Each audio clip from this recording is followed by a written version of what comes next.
Hello friends, this is Dayananda Devumure and today we are going to talk about pneumatic systems. You must have heard this term before, pneumatic systems, but let us talk it in detail. Hydraulic system and pneumatic system, both the systems are a type of power transmission systems. Power transmission, the word itself suggests its meaning. It is self-explanatory. That is, power is available at one point and you are supposed to transfer the power to another point. Let us take one example, that electrical power transmission system. Electricity is available at the power stations and you are supposed to transfer electricity where it is used or the application place. Now, how that transfer takes place? First of all, the desired type of energy is transferred from some available source of energy. That is, electricity is being transferred from the kinetic energy of water or steam or wind, and it is generated, though generated is not the correct word, but still in generator we can say electricity is generated and it is transferred to the place. But how that process takes place? It takes place in three steps. The first step is energy conversion. That is, the desirable form of energy is electricity. So to get electricity we need to convert some another form of energy, and that I just have mentioned that the kinetic energy of water is used to move the turbine blades and further the electricity is generated. In the second stage, the power is controlled according to the application. Now, what are the types of controls used in electrical power transmission? It can be voltage control, current control. So, these controls are obtained or achieved by using various switches and relays. So, in the second phase of power transmission, the control of power takes place. In the third stage of any power transmission system, the energy is reconverted. Now, electricity is controlled, it is passed on to the third stage. In the third stage, it is reconverted, means it can be converted into heat energy in electric press, or light energy in the tube lights, or in many forms. If you supply it to fan, it will be converted into mechanical energy. So reconversion of that energy takes place. Similarly, there are many power transmission systems, like mechanical power transmission system is there, hydraulics is there, and pneumatics is also there. So what happens in hydraulics and pneumatics? What kind of power is transferred? So basically in hydraulics, the pressure energy is imparted to liquid by using pump. Similarly in pneumatics, the pressure energy is imparted to air.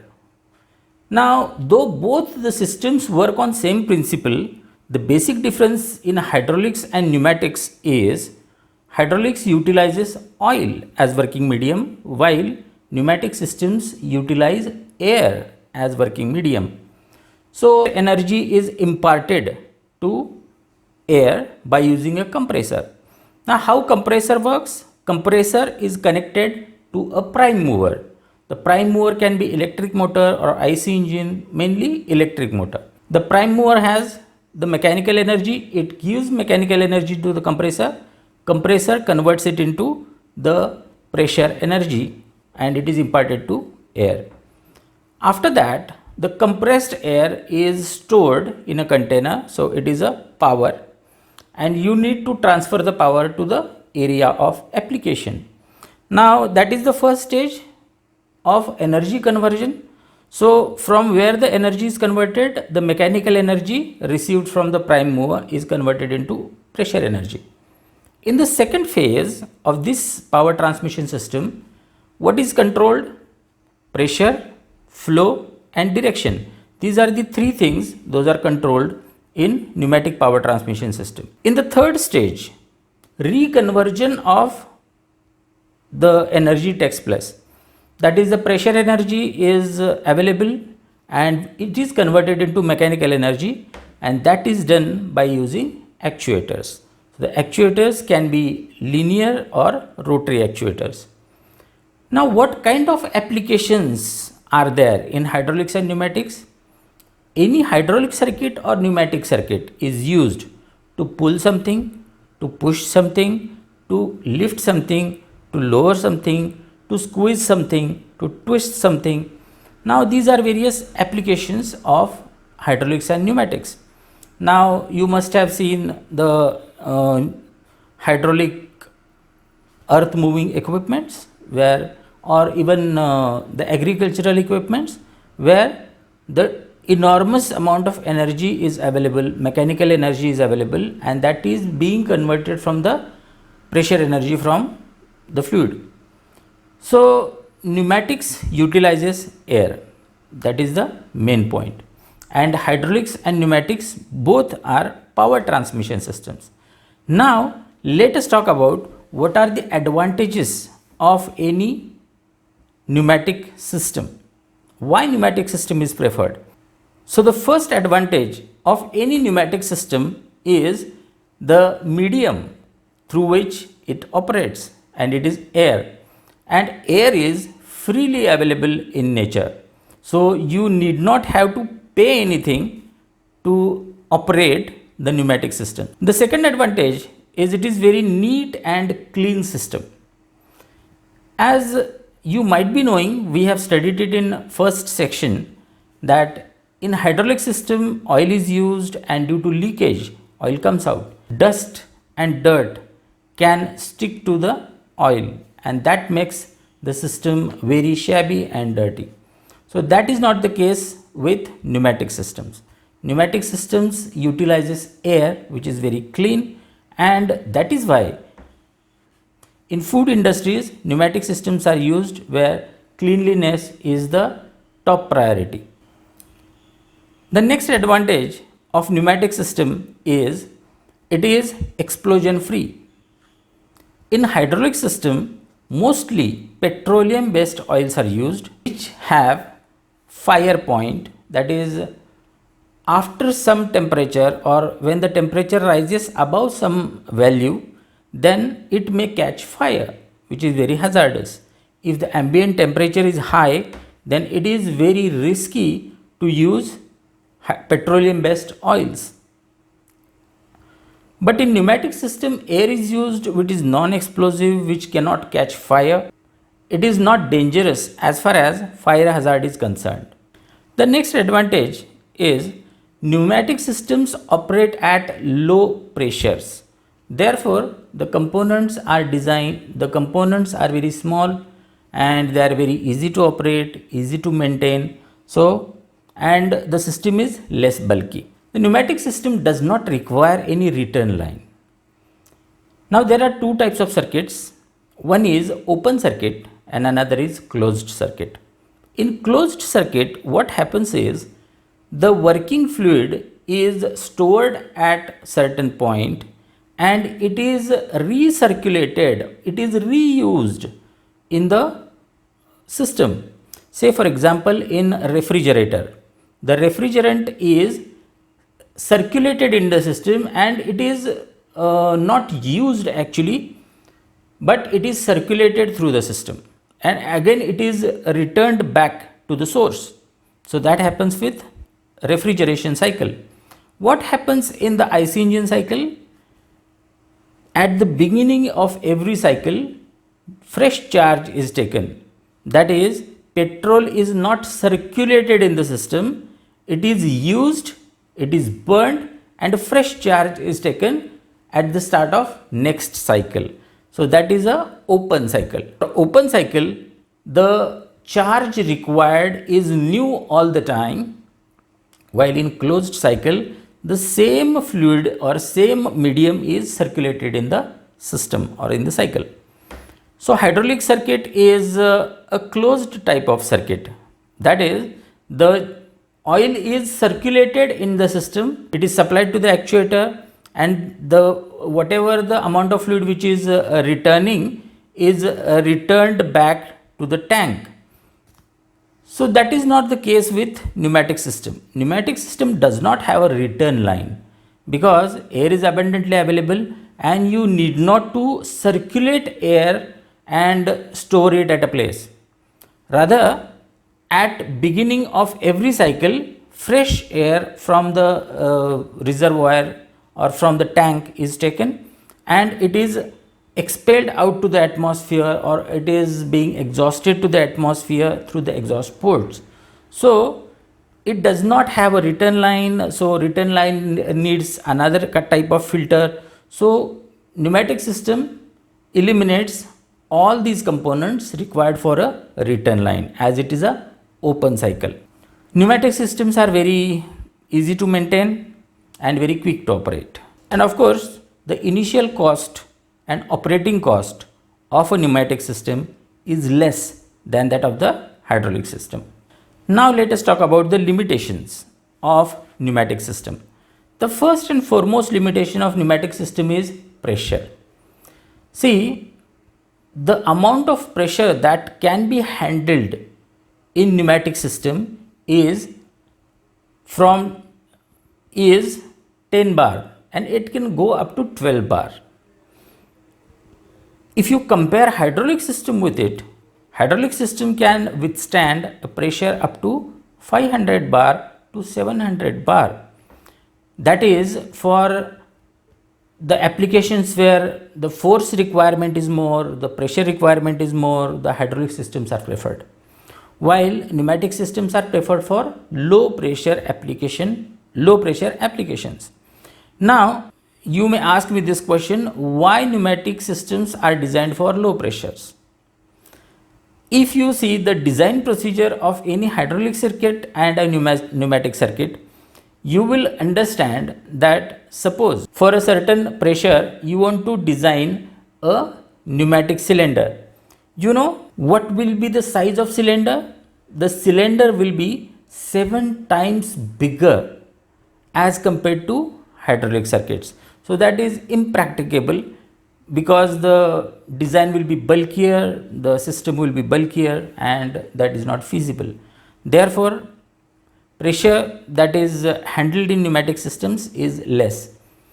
And another reason behind this is air is compressible while oil is non-compressible, and non-compressible fluids can develop tremendous amount of pressures as compared to compressible fluids.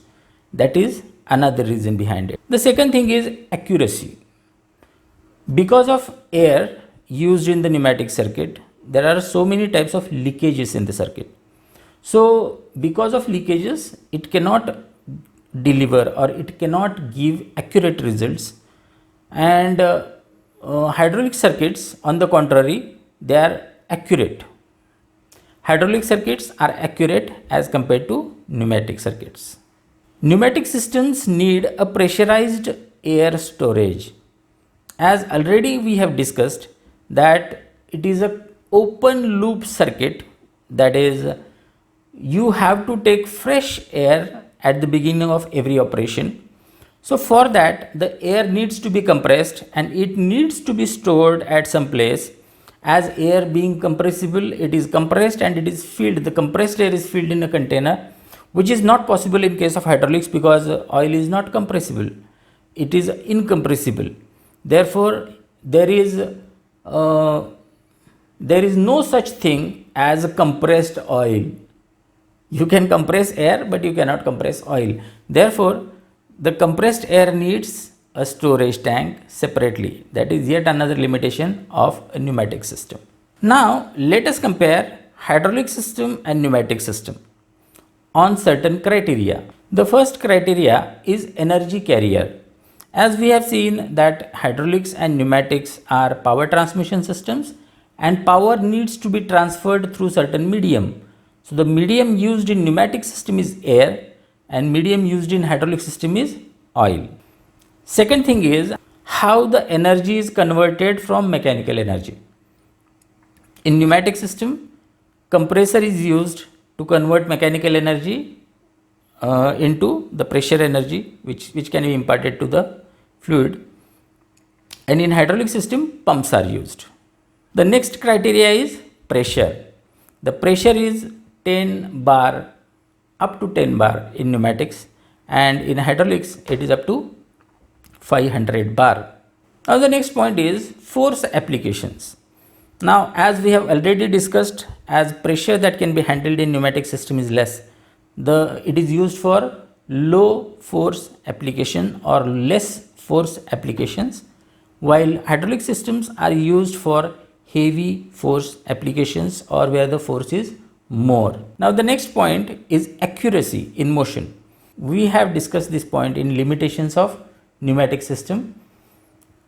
As because of leakage it is less accurate, and hydraulic system because of less leakage it is more accurate. Now the next point is operation. Pneumatic circuits are very easy to operate because of less pressure, and on the contrary the hydraulic systems are very difficult, not very but comparatively difficult to operate because of high pressure. Now the next point is reservoir. Suppose you have 2-3 applications. If you want to employ a pneumatic circuit to it, you need a single reservoir to operate all the circuits. But in hydraulic circuit, you have to have a separate reservoir for every circuit. So the number of reservoirs will be equal to number of circuits. The next point of comparison is maintenance. Maintenance of pneumatic circuit is very easy, while maintenance of hydraulic circuit is a little bit difficult. The next point of comparison is lubrication. Air does not have any lubricating quality. So the pneumatic systems are not self-lubricating systems. You need to provide lubrication separately. While hydraulic system utilizes oil as working medium, and oil serves as a lubricant in the system. So separate lubrication, external lubrication is not required in any hydraulic circuit. Operating cost is less in pneumatic circuits while it is more in hydraulic circuits. Now before we move on and discuss about actual components of a pneumatic system, let us first of all try to understand various properties of air as far as the pneumatic systems are concerned. So the first property of air which is used very frequently with respect to air, which is the atmospheric pressure. Do you know what atmospheric pressure is? As all of us know that Earth is surrounded by atmosphere, and the atmosphere exerts some pressure on Earth. Now let me put it on by giving some another example. Suppose you take area of 1 meter by 1 meter on Earth, 1 meter by 1 meter on Earth, and if you construct a duct of that cross-sectional area, and if you extend it till the atmosphere ends, then you know what will be the force of air trapped in that duct? It will be 1.013 into 10 raised to 5 newtons. Are you getting my point? If you construct a duct having cross-sectional area of 1 meter square, and if you extend it till the atmosphere, till the end of atmosphere, then there will be some amount of air trapped in the duct, and it will carry a force of 1.013 into 10 raised to 5 newtons. If you want to understand it in a better way, you can roughly say that in that duct the air trapped will weigh 10,000 kilograms. So that is the amount of load on 1 square meter of Earth. This is what is called as atmospheric pressure. So atmospheric pressure is constant, which is 1.013 into 10 raised to 5 Newton per meter square. Now you must have understood the concept of atmospheric pressure. The next concept is relative humidity. Now humidity means it is amount of water present in air. There is one concept of saturated air. What is saturated air? The amount of moisture in air is such that there is no chance of adding more moisture to it. So it is called as saturated air. Now the relative humidity means the amount of moisture present in the air currently divided by the amount of moisture present in saturated air. So that is what is called as relative humidity. And after that, let us discuss about the standard air conditions.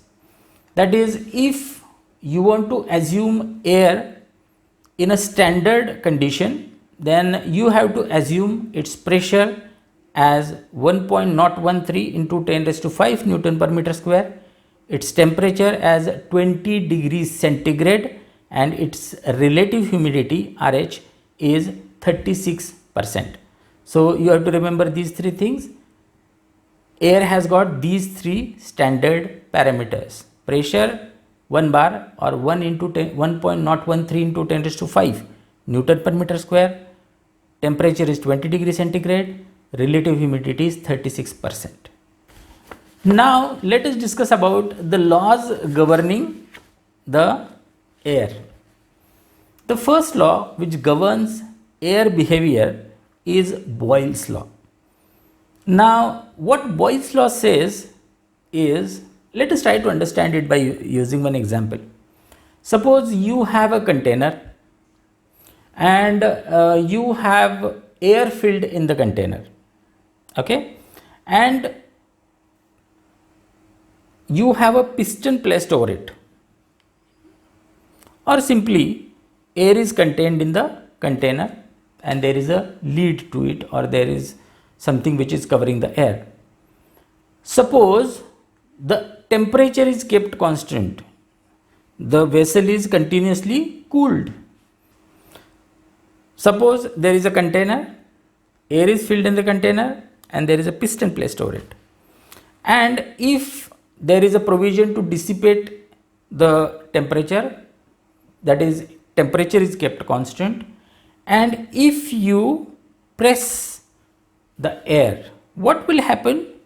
As you go on pushing the piston down, the pressure will increase, and what will happen to the volume? Volume will decrease. So as pressure increases, volume decreases when temperature is kept constant. That is what is called as Boyle's law. In other words, you can say pressure is inversely proportional to volume, or P into V is constant. That is called as Boyle's law. The second law is Charles' law, where the pressure is kept constant. Now let us assume the same example. There is a container, piston placed over it, and we are supposed to keep the pressure constant. That is, the piston must be floating, right? It should not increase the pressure. So it is floating on air. And suppose you provide heat to it. That is, if the temperature is increased, what will happen? As the temperature increases, pressure is constant, what will happen to the volume? Volume will also increase. So volume is directly proportional to temperature. As temperature increases, volume increases with increase in pressure. That is called as the Charles law. In other words, volume is directly proportional to temperature, or V upon T is constant. It's Charles law. The third condition we can employ is keeping volume constant. Suppose the container is closed, now there is no piston. The container is closed, no change in volume, it is filled with gas or air, and if you heat it, what will happen? The pressure inside the container will increase, and this is because the volume is kept constant. Pressure is directly proportional to temperature, or P upon T is constant. If you combine all these three laws together, you will get a universal gas law, which is PV upon T is constant. Now, with these basics, let us talk about the basic structure of any pneumatic circuit. Now, here you will see one diagram. In the diagram, the first thing you will see is the compressor unit or compressor plant. Air is allowed to enter into the compressor plant through one vent, and that vent is provided with a filter. So that filter is used to separate the foreign material from air and to provide clean air to the compressor. So the compressor can be multiple stage compressor. Accordingly, there can be an intercooler. Now what is intercooler? Suppose there is two stage compressor. So two stage compressor means air comes in the first stage, it goes out from the stage 1. Now the output from stage 1 serves as input to stage 2. It is input to stage 2. Again it is compressed, thereby increasing its pressure to next level, and it is delivered. Now as it is known that when the pressure is increased, the temperature, as the pressure increases, temperature increases. So after first stage of compression, the air may get heated, and to cool it, the intercooler is provided. Intercooler cools the air and supplies it to stage 2, and it goes out from the compressor. Now after coming out of the compressor, again air needs to be cooled, and you can see the cooler in the diagram. After cooler, there is a separator.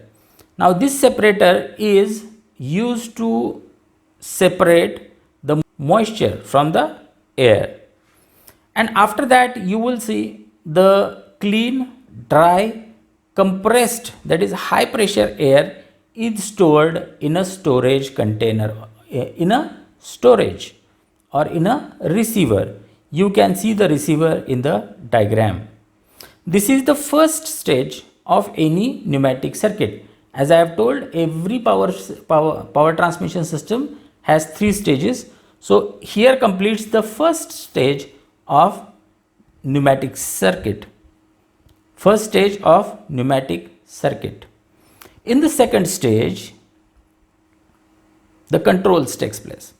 The first thing you will observe in the second stage is FRL unit. Now what is FRL? F stands for filtration, R stands for regulation, L stands for lubrication. Filtration from the foreign materials. That is, air may contain some kind of dust or foreign materials in it. So filter it out. So as to filter it out, the first unit is used, or the first vessel is used, which is called as filter. In the second phase, the regulation of, in the second stage, the regulation of pressure takes place.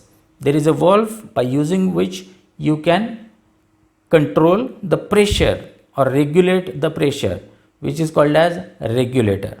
And in the third stage, you can provide lubrication to the circuit by adding oil to the air. Now by using the Venturi effect, the oil is mixed with air, and it is the circuit is lubricated. As all of us know that the hydraulic circuits are self-lubricating circuits, while pneumatic circuits are not self-lubricating circuits. You have to provide lubrication externally. So this is how, or that is how, the lubrication is given to, or the lubrication is provided to the circuit.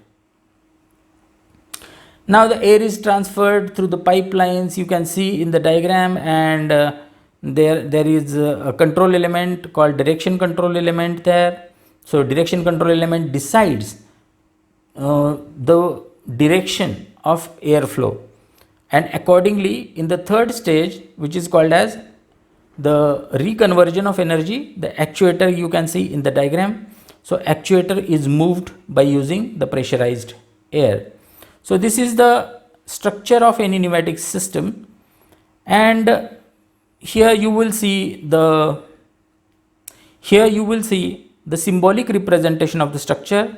First you will see the filter, then the compressor unit, then the cooler, then the separator, then receiver, then FRL unit, then direction control valve, and the actuator. So friends, that's all about the introductory part of pneumatic systems. In the next lecture, we will start with the very first component of pneumatic system, that is compressor. Till then, goodbye and thank you.